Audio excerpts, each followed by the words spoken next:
Is he serious? That outfit looks like it's from a costume store. One of the girls snickered, pointing toward the frail old man shuffling into the coffee shop. He wore a faded military uniform, medals clinking softly with each careful step. His boots were scuffed, his cap a little crooked.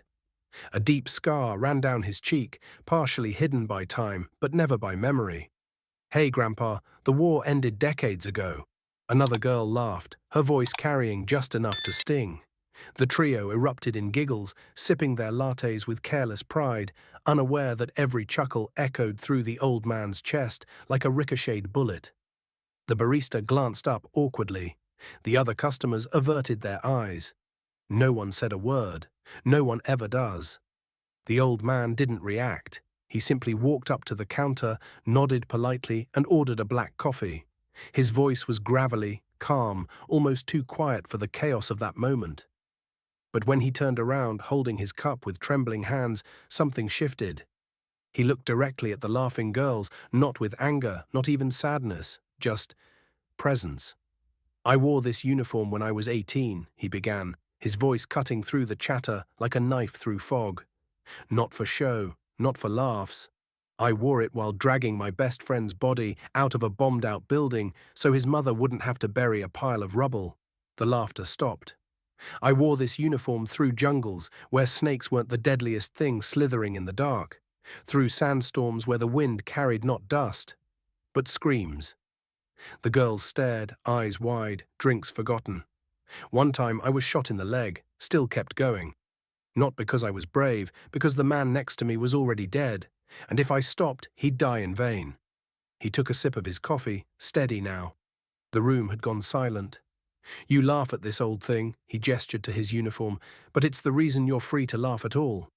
He looked at them, not with bitterness, but something far more powerful: grace. "I don't expect thanks, never did. Just maybe some understanding. Respect for what came before you. For the people who gave you today." The girls shifted uncomfortably. One lowered her eyes, another bit her lip, face turning red. The third looked like she wanted to disappear. A young man near the back stood up slowly and walked over. "Sir," he said, voice cracking, "my dad was a vet. I just want to say thank you for everything." The old man nodded. "He'd be proud of you, son." One of the girls finally spoke. I I didn't know. We were just joking." He looked at her, not unkindly. "Most people don't. That's why I wear it. Not for glory, for memory." And then he walked away, quietly, just like he'd come in. But something had changed. Every person in that coffee shop had felt it. A ripple, a reckoning. Outside the window, the old man paused at the corner.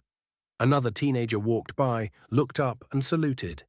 The old man nodded back, tears welling just beneath his lids. His name was Harold Dean.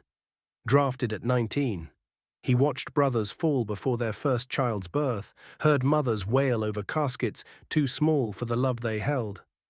Spent decades after the war working construction, raising a family, volunteering at the VA. Lost his wife to cancer 5 years ago. Visited her grave every Sunday. On Veterans Day, he wore his uniform. Not for attention, but to remind a forgetful world that peace came at a price. 3 girls, too young to understand sacrifice, suddenly caught a glimpse of it.